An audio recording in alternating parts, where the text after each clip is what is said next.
The morning sun cast long shadows across the cracked asphalt of Jefferson High School's parking lot as Dr. Sarah Chen pulled her medical supply truck through the rusted gates. 3 months had passed since the evacuation order, yet here she was, returning to what had once been a beacon of education, now transformed into humanity's unlikely fortress. The school's red brick facade bore the scars of recent battles. Bullet holes punctured classroom windows, and makeshift barricades constructed from overturned desks and cafeteria tables blocked the main entrances.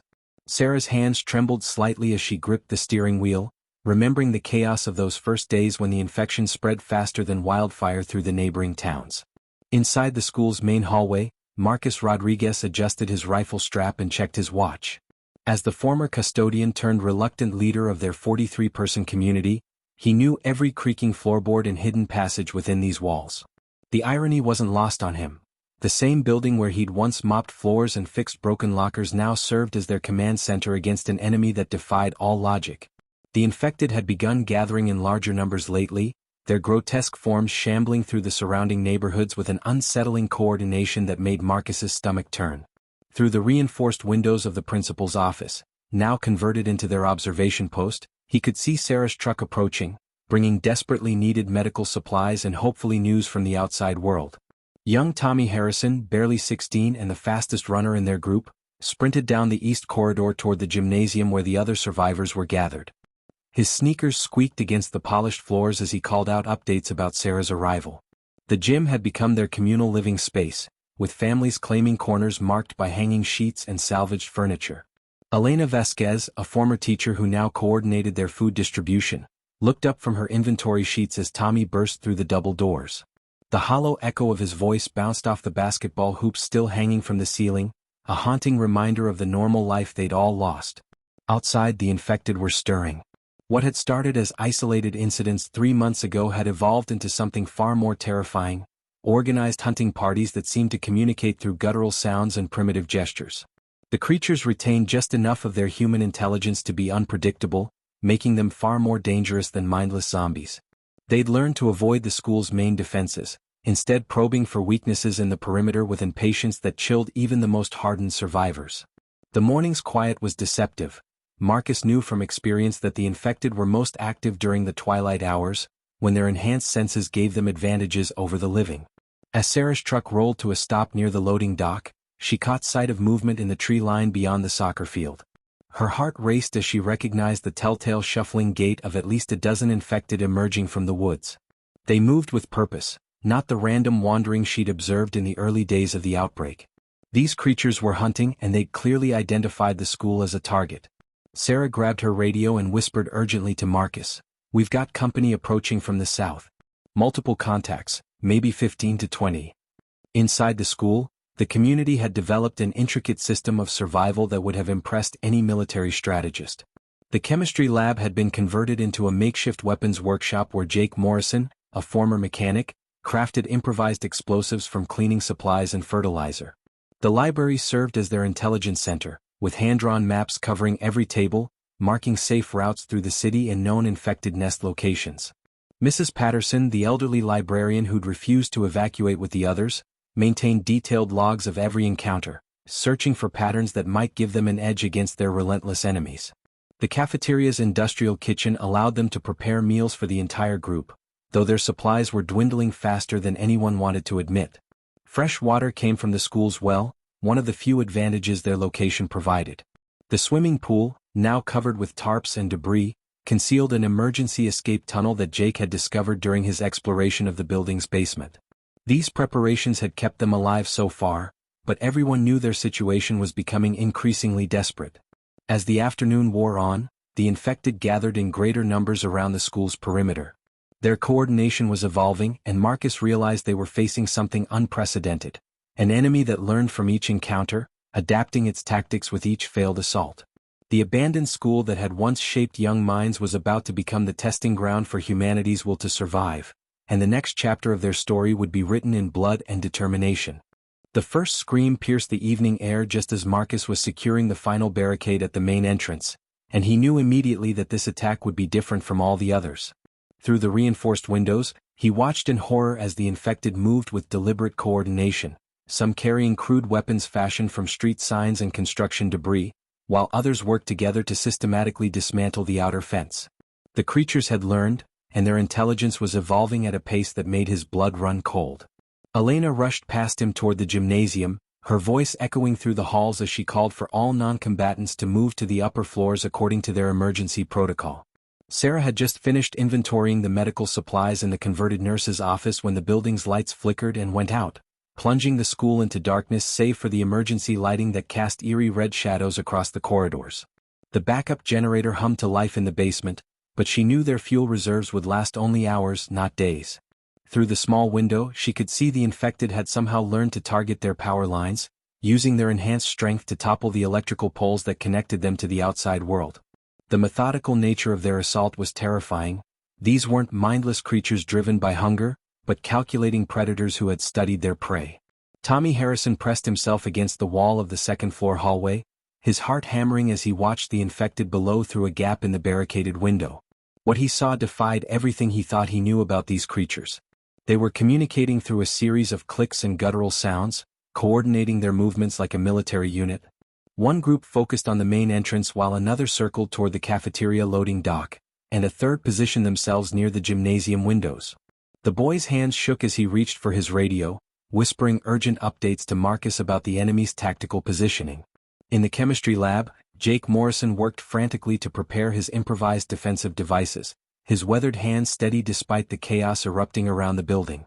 The Molotov cocktails he'd crafted from the school's cleaning supplies lined the lab table like deadly test tubes, while his more sophisticated explosives, constructed from fertilizer and propane canisters, waited in strategic locations throughout the building.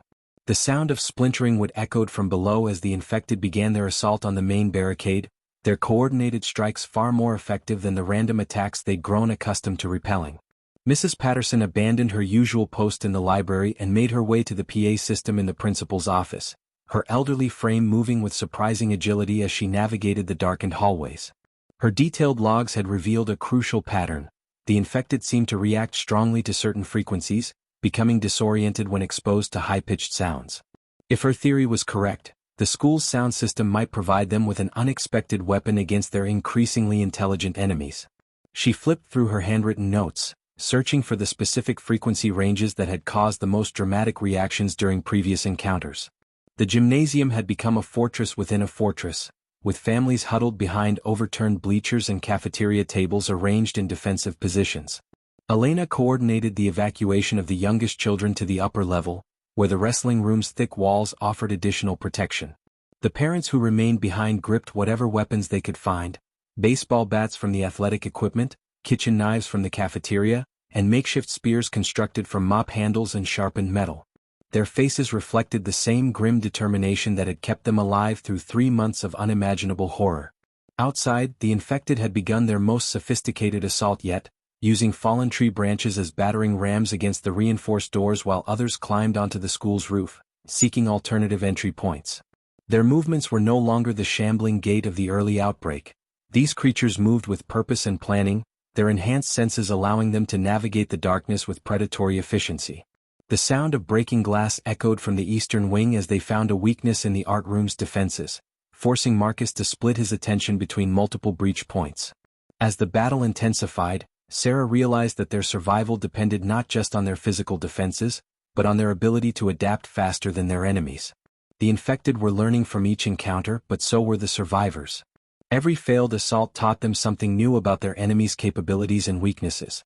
She grabbed her medical bag and rushed toward the sound of fighting, knowing that the next few hours would determine whether Jefferson High School would stand as humanity's fortress or become their tomb.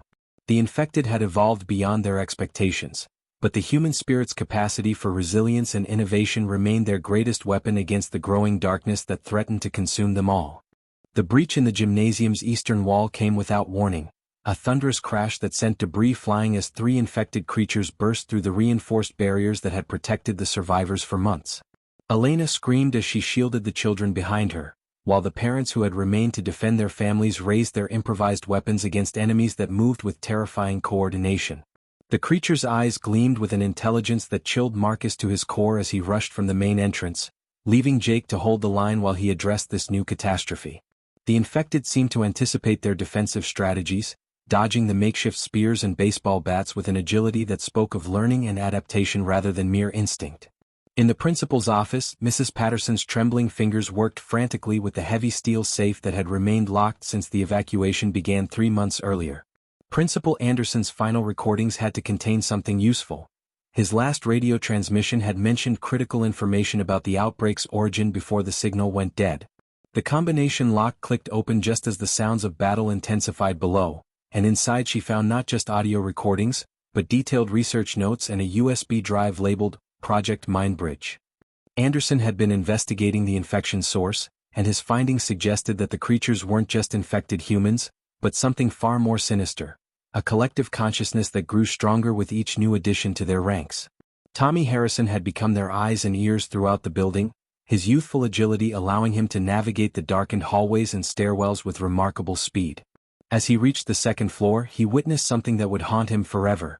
The infected weren't just attacking randomly, but were specifically targeting the school's communication equipment and power systems. One creature systematically destroyed the radio equipment in the guidance counselor's office while another worked to disable the emergency lighting. They were trying to blind and isolate the survivors, cutting them off from any hope of outside assistance or coordinated defense. Sarah worked desperately in the converted nurse's office as the first casualties from the gymnasium breach were brought to her makeshift medical station. The wounds were unlike anything she'd seen before, precise and calculated, as if the infected had learned to target specific vulnerable points on the human body. Her hands shook as she applied pressure to a deep gash on Elena's arm, the result of debris from the initial breach rather than direct contact with the creatures. The most disturbing discovery was that the infected seemed to be avoiding fatal attacks, instead focusing on disabling their opponents, as if they had some purpose for keeping the survivors alive. Jake's improvised explosives had proven effective in sealing the breach, but the victory came at a terrible cost. Mr. Peterson, the former math teacher who had become their demolitions expert, had been caught in the blast while manually triggering the charges. His sacrifice had saved the gymnasium, but the loss of his expertise left them vulnerable to future attacks. The explosion had also revealed something unexpected. The infected had retreated not in fear, but in what appeared to be a tactical withdrawal, regrouping beyond the school's perimeter as if reassessing their strategy based on this new development. The PA system crackled to life as Mrs. Patterson activated Principal Anderson's final recording, his voice echoing through the building's corridors with a message that changed everything they thought they knew about their situation. The infection hadn't been random, it was the result of an experimental neural network program designed to create a collective consciousness, a project that had gone catastrophically wrong when the test subjects broke containment. The creature's increasing intelligence wasn't evolution, but the original program's continued function, networking the infected into a single learning entity that became more dangerous with each passing day. As the recording continued, Anderson's research revealed a crucial vulnerability. The collective consciousness relied on a specific frequency range for communication, and disrupting that frequency could temporarily sever the network, causing the infected to revert to their base instincts. Mrs. Patterson's earlier observations about their reactions to sound had been more accurate than anyone realized.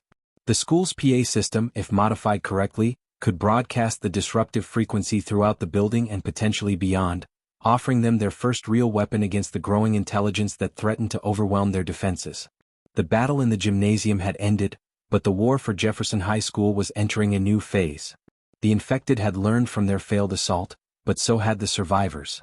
Marcus gathered the remaining defenders in the library, where Anderson's research notes lay spread across the tables like a roadmap to salvation. The principal's final stand hadn't been in battle, but in the knowledge he'd left behind, information that might just give them the edge they needed to survive the night and perhaps find a way to strike back against the collective consciousness that had turned their world into a nightmare of coordinated terror and evolving intelligence. The discovery came at dawn when Tommy Harrison, exploring the school's lower levels for alternative escape routes, heard voices echoing from behind a section of basement wall that didn't match the building's original blueprints. His heart raced as he pressed his ear against the concrete, distinguishing the whispered conversations of what sounded like a small family rather than the guttural communications of the infected. Using a crowbar from the maintenance room, he carefully pried away the false wall panel to reveal a hidden room that had been constructed during the Cold War era, a forgotten fallout shelter that had become home to the Morrison family, who had been trapped in the school since the initial outbreak 3 months ago. David Morrison, a former district maintenance supervisor, emerged from the cramped shelter with his wife Jennifer and their twin daughters, Sarah and Emma, all of whom had survived by rationing the cafeteria's emergency supplies and maintaining meticulous records of the infected's behavioral patterns.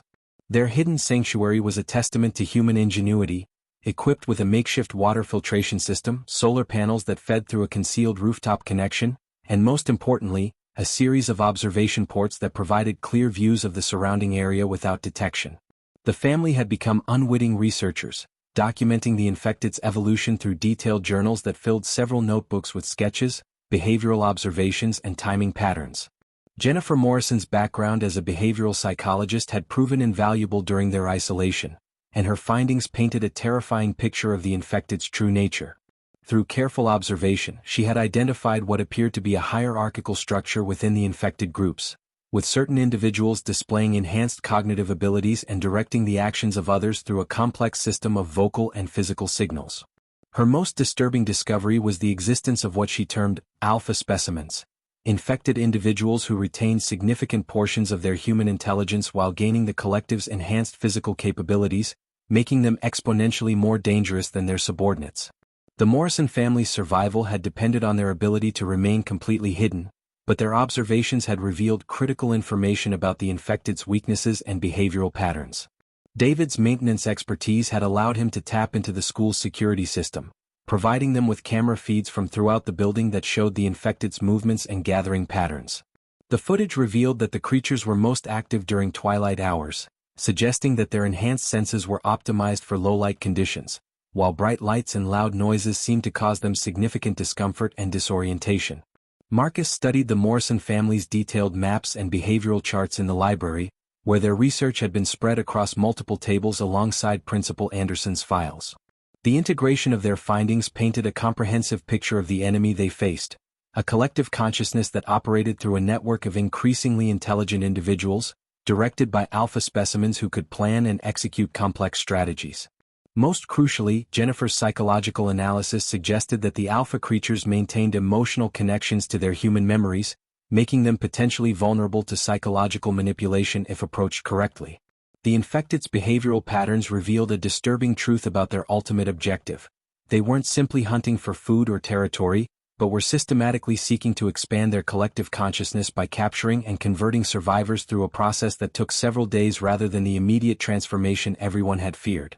The Morrison family's hidden cameras had documented this conversion process occurring in various locations throughout the city, with captured humans being held in crude facilities while the neural networks slowly integrated their consciousness into the collective, preserving their knowledge and memories while subordinating their will to the greater entity.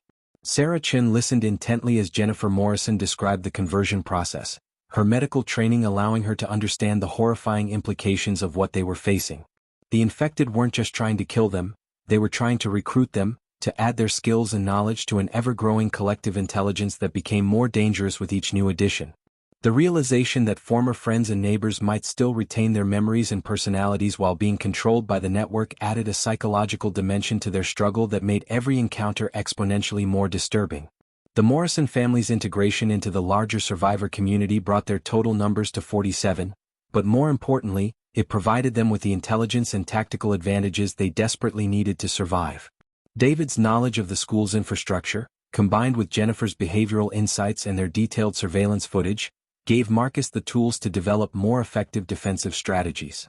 However, the family's research also revealed that the infected collective was rapidly approaching a critical mass of intelligence and coordination that would make their current defensive position untenable, forcing them to consider more aggressive tactics if they hoped to survive the growing threat that surrounded them. The service tunnel beneath Jefferson High School stretched into darkness like a concrete throat, its walls weeping with moisture as Marcus led his reconnaissance team through the underground passage that David Morrison had identified as their safest route to the Eastgate shopping mall. The team consisted of Marcus himself, Jake Morrison with his demolitions expertise, Tommy Harrison for his speed and agility, and surprisingly Jennifer Morrison, whose psychological insights into the infected's behavior had proven invaluable during their planning sessions. Each member carried minimal equipment, radios, basic weapons, and sample collection materials that Sarah Chin had insisted they bring back for analysis of the conversion process that the Morrison family's surveillance had documented. The tunnel system dated back to the 1960s, originally designed as a civil defense network connecting key municipal buildings throughout the city, but decades of neglect had left sections partially collapsed and flooded with stagnant water that reflected their flashlight beams like black mirrors. The journey took 3 hours of careful navigation through debris and around structural damage, with Tommy scouting ahead to ensure their path remained clear of both obstacles and infected patrols. The silence was oppressive, broken only by the distant echo of dripping water and the occasional scrape of their equipment against the tunnel walls, each sound seeming to amplify their vulnerability in the confined space. As they approached the mall's basement level, the tunnel's atmosphere changed dramatically. The air became thick with a sickly sweet odor that made their stomachs turn, and strange bioluminescent growths covered the walls like infected veins pulsing with an otherworldly light. Jennifer immediately recognized the significance of these organic modifications, her voice barely a whisper as she explained that the infected had been systematically altering their environment to suit their collective needs, creating a network of sensory extensions that could detect intruders and coordinate responses across vast distances. The very walls had become part of the collective consciousness, making their mission exponentially more dangerous than anyone had anticipated. The mall's lower level had been transformed into something that defied human comprehension, a vast organic structure that pulsed with life, constructed from a combination of infected tissue and scavenged materials that formed chambers and corridors arranged in patterns that hurt to look at directly. Within these chambers, they discovered the horrifying truth about the conversion process. Dozens of captured survivors were suspended in cocoon-like structures that connected them to the collective network through organic tubes and neural interfaces. The victims were conscious but paralyzed, their eyes wide with terror as their minds were slowly integrated into the collective consciousness while their bodies were systematically altered to match the infected's enhanced capabilities. Marcus felt bile rise in his throat as he recognized several faces among the captured survivors. Neighbors, fellow teachers, and even some of the military personnel who had been part of the initial evacuation efforts. The conversion process wasn't random but selective, with the collective choosing individuals based on their skills and knowledge, preserving their expertise while subordinating their will to the greater entity.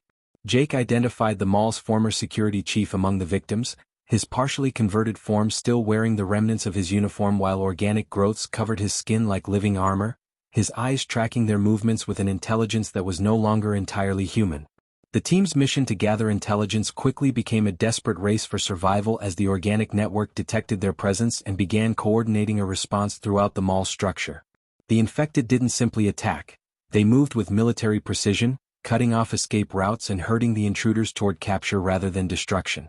Jennifer's psychological training proved crucial as she identified the behavioral patterns that allowed them to anticipate and avoid the infected's tactical maneuvers, but even her expertise couldn't fully prepare them for the horror of facing former humans who retained enough of their original personalities to taunt and manipulate their prey. Tommy's speed became their salvation as he discovered an alternative exit through the mall's old service elevator, but their escape was complicated by the realization that several infected had followed them into the tunnel system, tracking their scent and heat signatures with predatory efficiency. The creature's enhanced senses made stealth impossible, forcing the team to rely on Jake's explosive charges to collapse sections of the tunnel behind them, buying precious time while eliminating their ability to use this route again. The journey back to the school became a running battle through the underground passages, with the infected's coordination becoming more sophisticated as they learned from each encounter.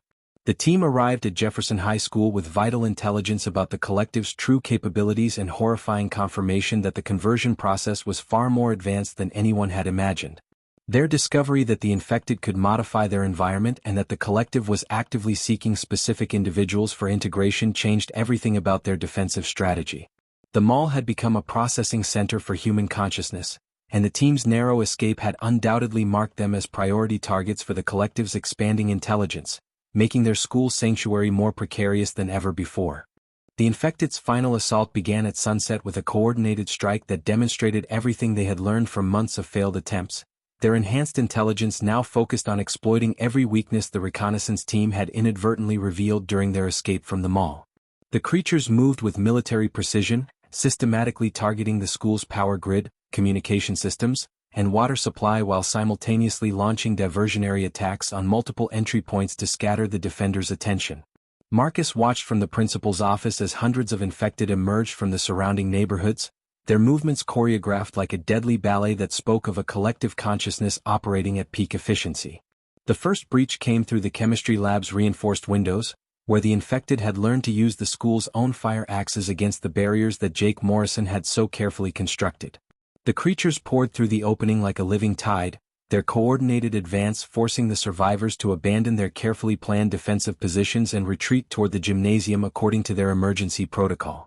Sarah Chin worked frantically to evacuate the injured from the converted nurse's office, her medical training the only thing keeping her steady as the sounds of battle echoed through the corridors with increasing intensity.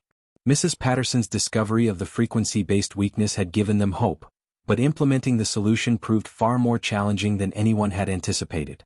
The school's PA system required significant modifications to broadcast the disruptive frequency with sufficient power to affect the infected's collective network, and David Morrison's engineering expertise was pushed to its limits as he worked to reconfigure the equipment while the building shook with the impact of the ongoing assault. The infected seemed to sense the importance of his work, directing increasing numbers of their forces toward the library where he labored over the complex electronic modifications. Elena Vasquez had become the evacuation coordinator, her teacher's instincts serving her well as she guided families through the predetermined routes toward the gymnasium's upper levels. The children moved with practiced efficiency, their young faces reflecting a maturity that no child should possess, while the adults formed defensive lines to protect the retreat. The infected's tactics had evolved beyond simple overwhelming force. They were now using psychological warfare, employing captured survivors whose partially converted minds could still speak and plead for mercy, creating hesitation and confusion among the defenders who recognized former friends and neighbors. Tommy Harrison's speed and agility made him the crucial link between the scattered defensive positions, his youthful frame darting through the darkened corridors to carry messages and coordinate the retreat. His radio crackled with urgent updates as he reported the infected's progress through the building. They had taken the cafeteria, the administrative offices, and were now advancing on the library where David Morrison continued his desperate work on the PA system modifications. The boy's voice remained steady despite the terror that gripped him, his courage inspiring the adults who depended on his intelligence reports. The gymnasium had become humanity's last bastion within the school, its reinforced doors and elevated positions offering temporary protection against the infected's relentless advance. Jake Morrison's remaining explosives were positioned at strategic choke points, ready to be triggered if the creatures breached the final defenses, but everyone knew that such measures would only delay the inevitable. The infected's collective intelligence had analyzed every aspect of the school's defensive capabilities, and they were now executing a plan that seemed to account for every possible human response.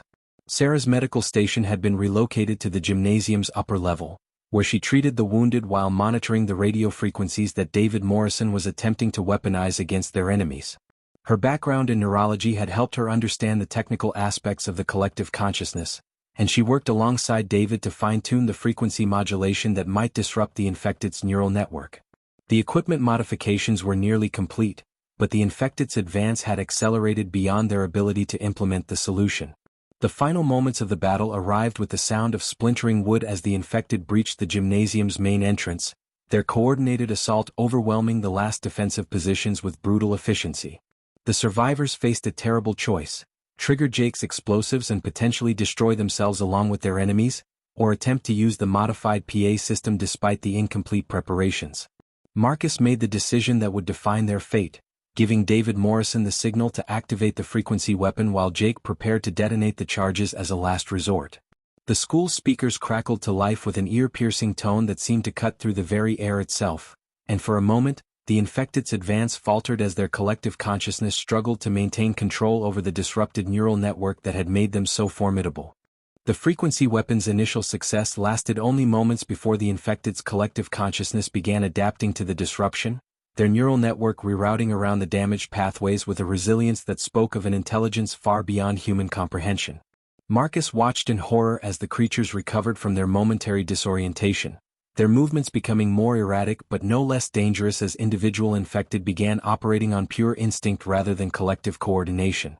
The temporary reprieve had given the survivors precious seconds to regroup, but it was clear that their technological solution would not provide the salvation they had desperately hoped for. David Morrison's analysis of the frequency weapon's failure revealed a crucial insight.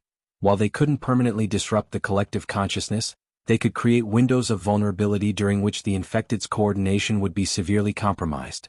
The key lay in targeting the alpha specimens that Jennifer had identified, the enhanced individuals who served as relay nodes for the collective's communication network.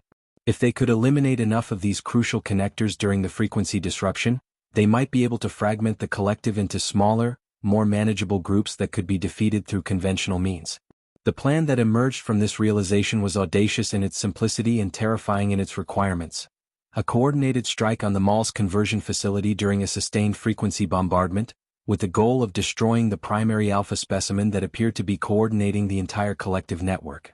The mission would require splitting their already diminished forces, with one team creating a diversion at the school while a strike force infiltrated the mall through the partially collapsed tunnels.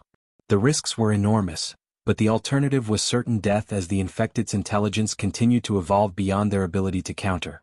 Jake Morrison volunteered to lead the demolition team that would collapse the school's main structure, creating a massive explosion that would mask the strike team's movement while eliminating the infected forces that had occupied the building.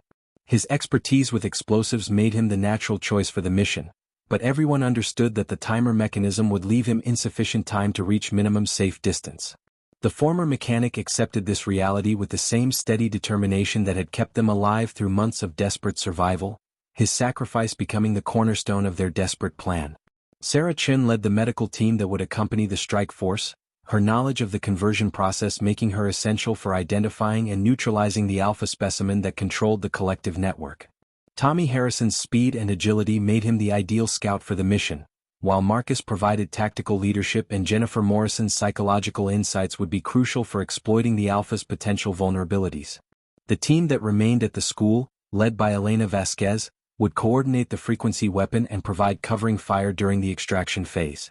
The infiltration of the mall proceeded with clockwork precision, the team moving through the damaged tunnel system while Jake's explosives created chaos above ground.